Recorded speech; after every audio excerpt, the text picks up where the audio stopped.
Bonjour, c'est Cécile et bienvenue sur La Pépite, le podcast des entrepreneurs intuitives. Aujourd'hui, on parle de la différence entre publier sur les réseaux sociaux et créer un média et surtout pourquoi ça change tout. J'ai dans ma communauté et parmi mes clientes beaucoup de personnes qui me disent je publie sur Instagram depuis de nombreuses années, j'ai des horaires de publication, j'ai des thèmes, je suis les tendances, les trends, tous les formats, bon, bah, bref, elles font tout ce qu'elles peuvent pour réussir.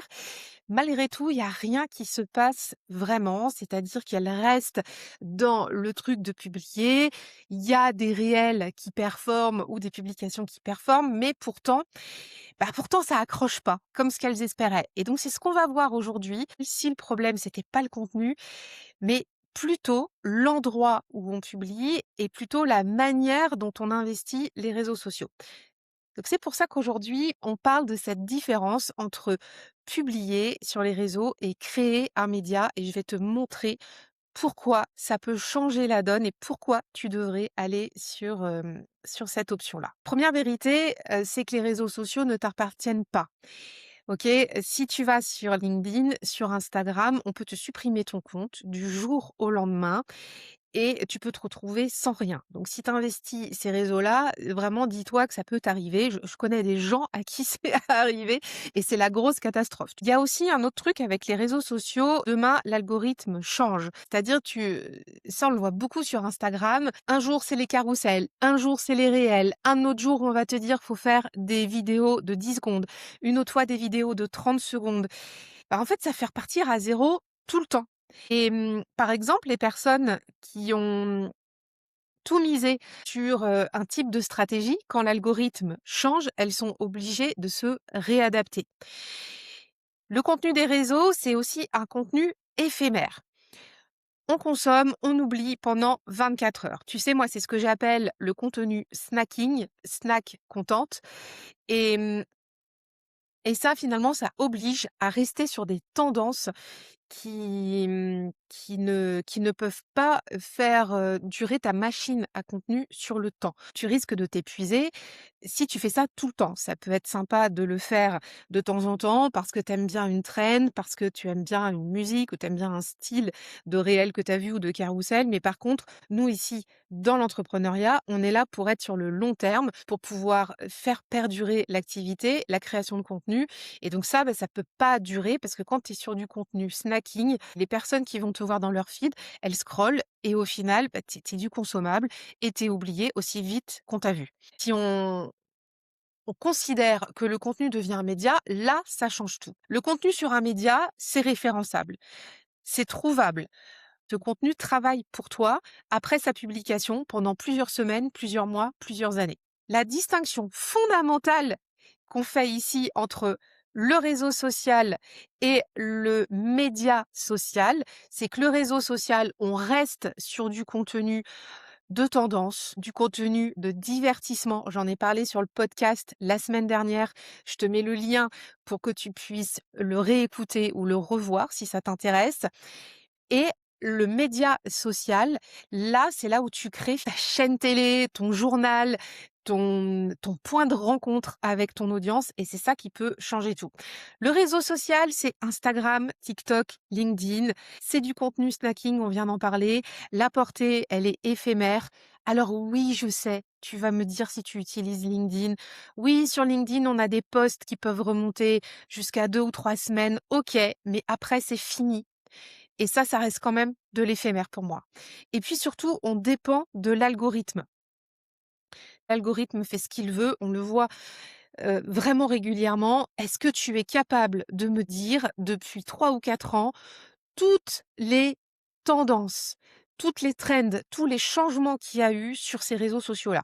Ils sont incalculables et nous, en tant qu'entrepreneurs, on ne peut pas passer notre temps à vérifier l'algorithme, les tendances, ce qui est bankable ou pas. Nous, notre job, c'est de travailler avec nos clients, de proposer nos transformations à nos clients. Alors que le média social, ça va être le podcast, ça va être une chaîne YouTube, un blog, un Substack. Pourquoi? Parce que c'est du contenu long, c'est du contenu que tu peux référencer et c'est surtout un endroit où tu possèdes ton audience. Tu construis un lien avec ton audience, les gens peuvent laisser des commentaires, mais le contenu long peut ressortir. On a vu des vidéos sur YouTube qui ont percé 1 an après, 2 ans après, parce que le thème est récurrent, toujours là et que ça intéresse les gens et que quand ils tapent dans le moteur de recherche de YouTube, ils vont pouvoir faire remonter ta vidéo. Donc c'est vraiment ça, un média social, OK? Donc c'est à considérer. Si tu es plutôt sur l'audio, sur l'écrit ou sur la vidéo, il y a des choses qui existent et là, tu peux construire ton média social. Qu'est-ce qu'un média social concrètement? Alors là, on va le voir ensemble. C'est là où tu vas poser tout ton contenu profond, qui est riche, qui est long, celui où les gens ils vont venir te chercher pour les compétences que tu as, pour les thèmes que tu abordes et pas juste tomber dessus au petit bonheur la chance. Là, si je te dis ça, tu penses tout de suite à Instagram ou LinkedIn, j'imagine. Mais un média, c'est vraiment là, en fait, où tu fais porter ta voix. C'est aussi simple que ça. C'est indexé.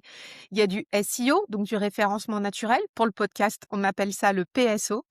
Et c'est de la découvrabilité dans le temps. Donc ça peut être en temps réel parce qu'il y a un sujet qui est, à la mode ou qui est, traité par exemple même dans l'actualité des journaux ou de la presse. Donc si tu en parles sur ta chaîne ou sur ton podcast, ça peut remonter très vite. Mais par contre, imagine, tu fais, une chaîne YouTube de tutos, sur des sites WordPress et bien là, c'est du temps long, tu vois, sur ton contenu. Les gens, par exemple, pour savoir comment aller créer un menu dans WordPress, ils peuvent venir te chercher, vraiment rechercher ce que tu proposes, sur du temps long. Donc c'est référençable et indexable. Pourquoi créer son média? Ça change tout pour ton business et pourquoi je te le conseille aujourd'hui de t'y intéresser? Ton audience sur ces médias, elle t'appartient. Si tu publies sur, YouTube, sur le podcast ou sur un Substack, que tu as un blog, eh bah, tu vas avoir des abonnés sur ce média-là. Alors, il faut pas considérer non plus les plateformes dont je te parle comme des médias à proprement parler. Pour moi, le média, c'est vraiment là où porte ta voix et là où ton contenu est référençable. Donc, quand tu vas publier sur ces plateformes-là, tu vas proposer à ton audience de pouvoir continuer l'aventure avec toi en laissant un email, en proposant des contenus, complémentaires. Mais il y a un moment donné, la convergence se fait et comme on disait tout à l'heure, c'est pas juste tomber par hasard sur ton contenu. Si on est vraiment là parce que ce que tu adresses intéresse, eh bien, on va continuer et s'abonner avec toi. Le contenu aussi, pourquoi tu devrais créer le média là? C'est parce que le contenu, il vit très longtemps. Par exemple, moi, j'ai des épisodes de podcast qui datent du début du podcast, donc de 2021, qui sont encore très écoutés, qui sont encore, dans les top 10 et donc les gens, ça les intéresse. Les gens font des recherches sur ces thèmes-là et ils tombent dessus. Sur la chaîne YouTube, c'est pareil. J'ai des vidéos que j'ai faites il y a assez longtemps et qui remontent encore. Par exemple, le journal Chonsou, ça c'est une des vidéos qui est le plus regardée parce que le journaling, ça intéresse les gens. Le journal Chonsou, c'est un journal assez atypique et qui a aussi, sa propre tonalité. Donc, bah, les gens recherchent, sur le journaling, sur le journal Chonsou et ils peuvent, découvrir sur ma chaîne ce que c'est puisque j'en parle dans une vidéo et je présente le journal Chonsou. Si ça t'intéresse, hop, je te mets le lien quelque part par là ou dans les notes, comme ça tu pourras aller voir cette vidéo qui est très regardée sur ma chaîne YouTube. Et surtout, quand tu crées ton média, tu crées de l'autorité dans ton domaine. Tu crées de l'autorité sur les thèmes que tu abordes avec ta communauté. C'est pas juste de la visibilité, ça c'est très différent. Quand on est visible, par exemple, tu peux avoir sur Insta un réel qui va performer, qui va devenir viral. Ça, c'est de la visibilité, mais ça ne crée pas d'autorité. Quand on dit créer de l'autorité dans son domaine, c'est de faire, porter ton expertise. Par exemple, tu es naturopathe, tu crées une chaîne, YouTube ou un Substack, sur la naturopathie, bah, là, c'est ton média. Là, on sait que ce que tu parles, c'est du contenu de ce dont tu parles, pardon, c'est du contenu de qualité et on sait que si on vient chez toi sur ton média, donc à plusieurs endroits, hein, mais sur ton média, on va avoir du qualitatif, on va apprendre des choses et on va démarrer une transformation avec toi. Donc ça, c'est très important et ça peut aussi, même par la suite, t'apporter des contacts presse, t'apporter des opportunités pour aller parler dans des événements, pour être invité sur d'autres podcasts. C'est vraiment la roue vertueuse avec, la création de contenu d'autorité. Et surtout, pour finir là-dessus, sur cette thématique-là, tu attires aussi les bonnes personnes qui cherchent activement ce que tu proposes. On se positionne avec un média comme un endroit où on va avoir les meilleures ressources possibles. T'es pas juste là pour envoyer du réel dans Insta. Non, non, non. Les gens cherchent des thématiques. Je reprends par exemple la naturopathie. Ça veut dire qu'ils vont pouvoir, tomber sur ton contenu s'il est référençable. Les 4 médias possibles pour, u une entrepreneur intuitive comme toi, ce que tu devrais, aller, creuser si tu as envie de créer ton média. Je t'en ai déjà parlé, mais là, on va rentrer un petit peu plus dans le vif du sujet. Le podcast, ça peut être intéressant si tu es à l'aise à l'oral et c'est aussi intéressant pour ton audience si ton audience, c'est une audience nomade. Moi, par exemple, je suis une très grande consommatrice de podcasts et c'est pour ça que j'ai démarré en 2021 avec le podcast. Les podcasts, je les écoute partout. Dans la voiture, dans la salle de bain, dans ma maison, en allant faire mon footing, en allant marcher. Il y a toujours un podcast qui tourne dans mes oreilles à chaque fois que je fais quelque chose. Donc, on n'est pas obligé de rester statique avec un podcast. C'est ça l'avantage qui est extra avec ce format-là, c'est qu'on l'emmène partout. Si ton audience aussi, tu vois, elle prend le métro, les transports en commun, c'est aussi intéressant d'avoir le podcast. Et l'algorithme des podcasts fait remonter aussi des épisodes qui sont en lien avec les thématiques que j'écoute. Comme moi, j'étais dans dans cette consommation de contenu avec le podcast, je me suis lancée en 2021 en première intention sur le podcast. Ça me semblait évident de proposer un contenu qui me correspondait à moi à 100% en tant qu'auditrice et que j'avais envie de partager avec mon audience. L'autre option, c'est YouTube aussi. YouTube, si tu es à l'aise en vidéo, là, franchement, vas-y parce que YouTube, écoute, c'est le moteur de recherche numéro 2 dans le monde. C'est plus à considérer juste comme des chaînes vidéo. On doit considérer YouTube comme un moteur de recherche et c'est le cas. Et j'ai entendu la semaine dernière aussi que aux États-Unis, YouTube supplantait la télévision. Aujourd'hui, aux États-Unis, les gens regardent davantage YouTube que la télévision. C'est un truc de dingue. YouTube, franchement, 2026, si tu as quelque chose à faire, je te partage mon ressenti, hein. C'est YouTube. Parce que tu vas pouvoir répondre à cette tendance qui est le moteur de recherche numéro 2 dans le monde et en plus de ça, pouvoir créer ta propre télé, ta propre émission et troisième avantage aussi de YouTube, c'est que tu peux décliner le format vidéo en plein d'autres formats comme des réels, des shorts. Après, tu récupères les scripts et tu peux en faire des articles de blog. C'est vraiment, à mon sens, hein, là où tu devrais aller. Le blog, ça, c'est le troisième média que tu peux créer. Le blog, il est pas mort, hein, c'est toujours d'actualité. Si tu es à l'aise à l'écrit, va aussi sur le blog parce que là, tu as du référencement naturel qui est très puissant. C'est encore le cas aujourd'hui et notamment avec l'IA, avec, ChatGPT, Gemini, Claude.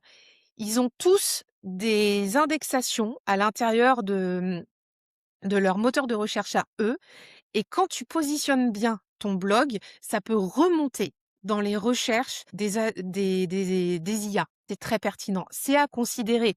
C'est pour ça que moi, aujourd'hui, je pense que le meilleur combo que tu puisses avoir, c'est une chaîne YouTube avec un podcast en audio, enfin décliné comme ça en audio et décliné sur le blog parce que ça fait remonter aussi les possibilités de te trouver via les IA et les moteurs de recherche Google et les autres moteurs de recherche aussi qui existent. Quatrième média aussi où tu peux aller, c'est la newsletter et notamment aujourd'hui sur Substack. Substack, c'est une plateforme de newsletter. La découvrabilité, elle est extra sur Substack. L'intérêt de ça, c'est que on connaissait les newsletters avec des logiciels d'emailing, par exemple comme MailerLite, comme Mailchimp, ConvertKit, etc. Mais aujourd'hui, Substack, c'est un réseau à part entière. Ta newsletter, elle est poussée dans le moteur de recherche de Substack pour pouvoir être découverte. C'est pour ça qu'en termes de stratégie newsletter, je recommande Substack pour pouvoir échanger avec les gens sur la plateforme et faire découvrir ta newsletter au plus grand monde. Ça, c'est hyper intéressant parce que si tu veux une relation directe avec tes abonnés newsletter, va sur Substack. Tu as un système de notes aussi qui correspond à des commentaires, mais tu peux aussi échanger plus facilement sur Substack. Il y a pas un algorithme non plus qui est trop facétieux par rapport à Instagram et LinkedIn.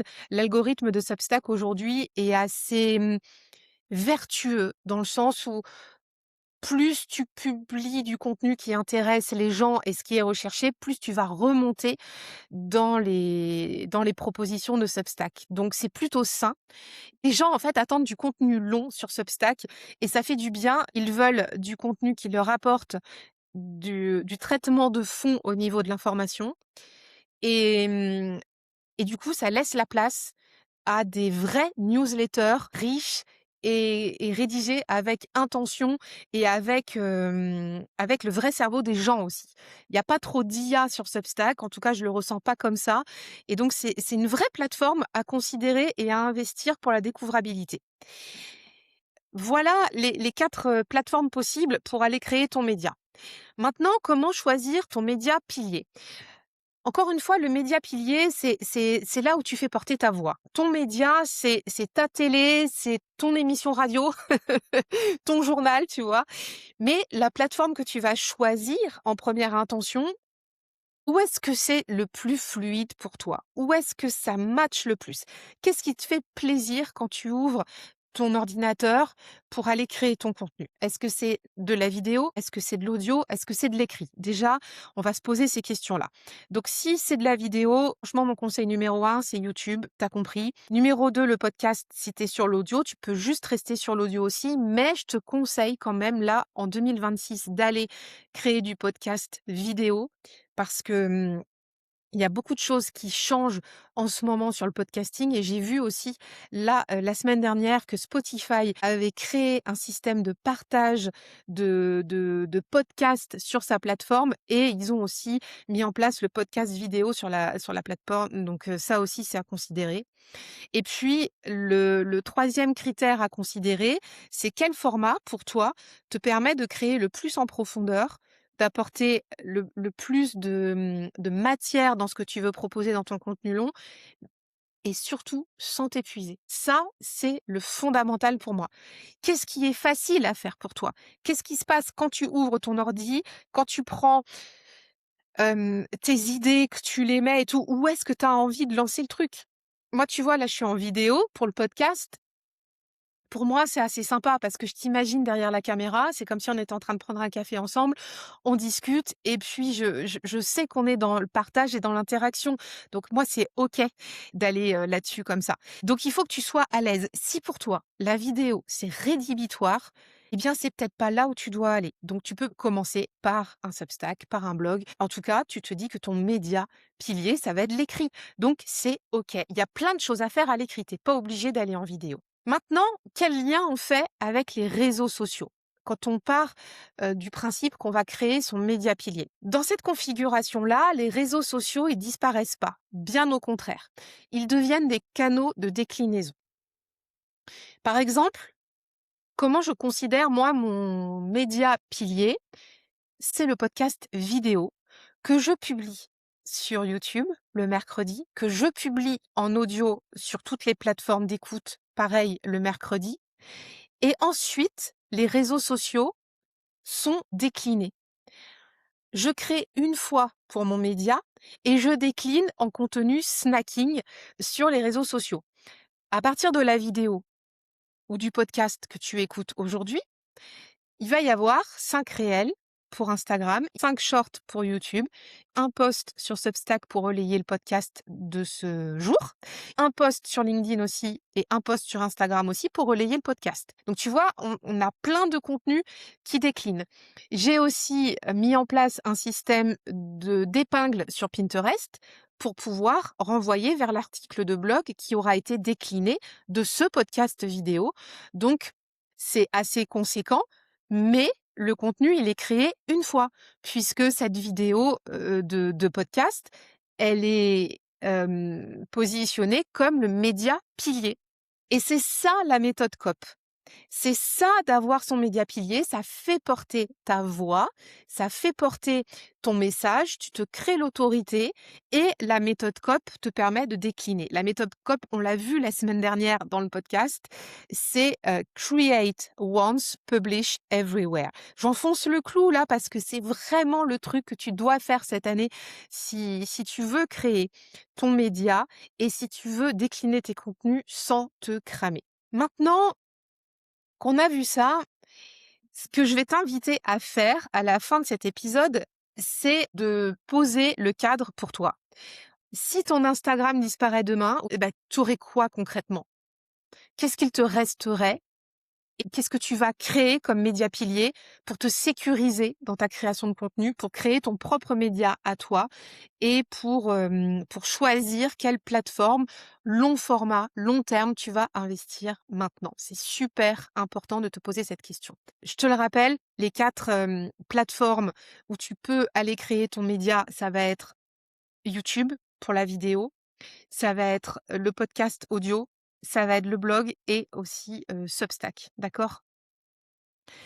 Si tu as peur de cette réponse-là, si tu te dis: «Bah, moi aujourd'hui, si Instagram ça disparaît, si LinkedIn ça disparaît, l'algo et tout, je suis pas très à l'aise ou je sais pas trop par où prendre le truc pour mon média», le signal, c'est qu'il est temps pour toi là d'aller créer ton média et de devenir ta propre autorité, sur sur la place, du contenu, quoi. En juin, dans Profit Flow CEO, dans le mastermind, on démarre cette thématique, c'est le focus stratégie du mois de juin. On démarre jeudi et on va poser tout ce qu'il faut pour que tu puisses créer ce canal pilier. Dès cette semaine, on construit ton système COP complet. C'est-à-dire, on va aller faire ensemble ce travail-là, voir quelle est la plateforme où tu te sens le plus à l'aise, quel est le système de contenu qui te parle, où est-ce que toi tu peux faire porter ta voix, comment on peut investir ces plateformes pour créer le média social pour toi, et puis comment tu pourras les décliner après dans ta stratégie de contenu. On construit tout ça ensemble au mois de juin. Le lien du mastermind est en description. Si tu veux venir nous rejoindre pour pouvoir créer ça, c'est avec grand plaisir. On démarre ce jeudi, mais si tu viens un petit peu après, tu auras toujours les replays de ce qu'on aura fait. Et puis, on peut aussi en parler en DM. Donc, n'hésite pas à me poser toutes tes questions sur cette stratégie-là. Je t'invite aussi vraiment à me dire en commentaire, est-ce que tu as déjà pensé à créer ton média? Où est-ce que tu en es par rapport à ça? Comment tu te sens du coup vis-à-vis des réseaux sociaux, Instagram, LinkedIn? Et qu'est-ce qui te donne envie aujourd'hui de créer ton média social? C'est ça la question cruciale, c'est pourquoi tu veux venir créer ton média social. Et si tu as envie de le faire, on démarre ensemble jeudi dans le mastermind Profit Flow CEO avec les Business Friends. Tout est en lien de l'épisode. N'hésite pas à venir m'en parler et si cet épisode t'a plu, s'il t'a aidé, tu peux le recommander à quelqu'un, tu peux le partager, tu peux aussi laisser 5 étoiles sur ta plateforme d'écoute préférée. En tout cas, bref, laisse tes likes, lâche tes commentaires et moi je te dis à la semaine prochaine et j'attends ta réponse à la question: qu'est-ce qui te donne envie vraiment de créer ton média là en 2026? Je te souhaite une bonne semaine, je te dis à la semaine prochaine. D'ici là, prends bien soin de toi. Bye bye!